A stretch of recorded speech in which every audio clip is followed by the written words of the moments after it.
পেলে তিনটা বিশ্বকাপ জিতেছেন। ম্যারাডোনা এক হাতে আর্জেন্টিনাকে বানিয়েছিলেন বিশ্ব চ্যাম্পিয়ন, আর ক্রিস্টিয়ানো রোনালদো ইতিহাসের সর্বোচ্চ গোলদাতা। তাহলে কেন মেসিকেই বলা হচ্ছে সর্বকালের সেরা ফুটবলার? আজকের ভিডিওটা দেখলে বুঝে যাবেন, মেসিকে কেউ পছন্দ করুক বা না করুক, কেন তিনি ফুটবল ইতিহাসের শীর্ষে। ফুটবল দুনিয়ায় সর্বকালের সেরা বা গ্রেটেস্ট অফ অল টাইম এই বিতর্কটা বহুদিনের। অনেকেই বলে থাকেন পেলে হলেন আসল রাজা, কেউ বলেন ম্যারাডোনা ছিলেন জাদুকর, আবার আধুনিক ফুটবলের চোখে ক্রিস্টিয়ানো রোনালদো হচ্ছেন মানবিক সীমার বাইরের এক মেশিন।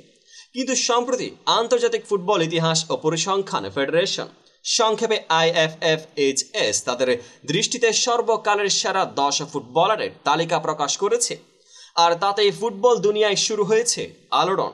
তালিকার শীর্ষে কার নাম জানেন? Lionel Messi. হ্যাঁ, সেই খুদে জাদুকর, যিনি শুধু ফুটবল খেলেন না, ফুটবল দিয়ে গল্প লেখেন। তবে এই র্যাঙ্কিংটা শুধুই আবেগ দিয়ে তৈরি হয়নি। IFFHS মূল্যায়ন করেছে খেলোয়াড়দের ব্যক্তিগত অর্জন, দলীয় সাফল্য, শিরোপার সংখ্যা, প্রভাব এবং ধারাবাহিকতা, সবকিছুর উপর ভিত্তি করে এই চূড়ান্ত তালিকা প্রকাশ করা হয়েছে। তাহলে আসুন একে একে দেখে নেওয়া যাক এই তালিকাটি। 1 নম্বরে লিওনেল মেসি। 8বার ব্যালন ডিওর জয়ী এই আর্জেন্টাইন সুপারস্টার সব ধরনের ক্লাব ও আন্তর্জাতিক প্রতিযোগিতা মিলিয়ে 46টি শিরোপা জিতেছেন। বার্সেলোনার হয়ে 35, পিএসজির হয়ে 3, ইন্টার মায়ামির হয়ে 2টি, আর আর্জেন্টিনার হয়ে কোপা আমেরিকা, ফিনালিসিমা এবং 2022 সালের বিশ্বকাপ, সব মিলিয়ে 6টি আন্তর্জাতিক ট্রফি। তাকে বলা হচ্ছে সবচেয়ে সফল ফুটবলার, কারণ এত পরিমাণ শিরোপা আর এত উচ্চ পর্যায়ে এত লম্বা সময় খেলা কেউই করতে পারেননি। 2 নম্বরে পেলে। তিনটি বিশ্বকাপ জেতা একমাত্র খেলোয়াড়। 1958, 1962, 1970। তিনি ছিলেন এমন এক যুগের তারকা যখন টিভি ছিল সাদা কালো আর মাঠে ছিল গোলমেলে। তার খেলা আজও কিংবদন্তি হয়ে আছে। তবে প্রযুক্তি ও আধুনিক পরিসংখ্যানের দুনিয়ায় পেলের অর্জন এখন আর এককভাবে শীর্ষে নেই, তাই তিনি দ্বিতীয় স্থানে। 3 নম্বরে দিয়েগো ম্যারাডোনা। 1986 সালের বিশ্বকাপ প্রায় একাই তুলে এনেছিলেন আর্জেন্টিনার হাতে। হ্যান্ড অফ গড আর গোল অফ দ্য সেঞ্চুরি, এই দুটি ঘটনা তাকে দিয়েছে এক অনন্য মাত্রা। তবে সামগ্রিক ক্যারিয়ারের ধারাবাহিকতা, শিরোপা সংখ্যা আর ব্যক্তিগত পুরস্কারের দিক দিয়ে তিনি কিছুটা পিছিয়ে, তাই 3 নম্বরে। 4 নম্বরে ক্রিস্টিয়ানো রোনালদো, ইতিহাসের সর্বোচ্চ গোলদাতা।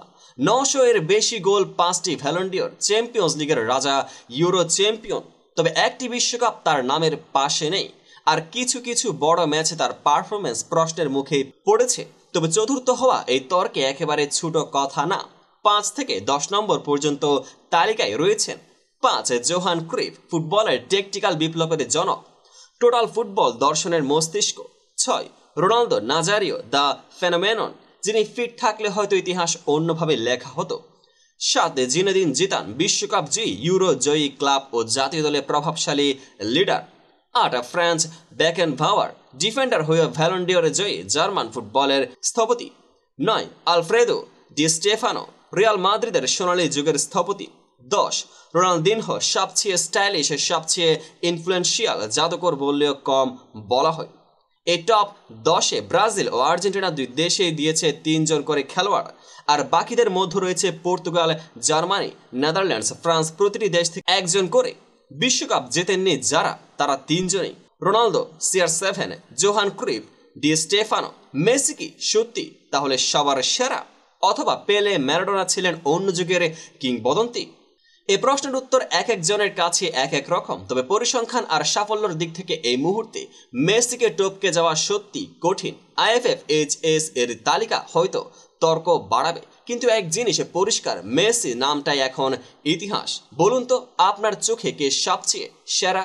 কমেন্টে জানাতে ভুলবেন না। আর ভিডিওটি ভালো লাগলে লাইক, শেয়ার আর সাবস্ক্রাইব করতে অবশ্যই ভুলবেন না। আর এমন কন্টেন্ট পেতে চোখ রাখুন আমাদের চ্যানেলে, পেজটিকে ফলো করে পাশে থাকুন।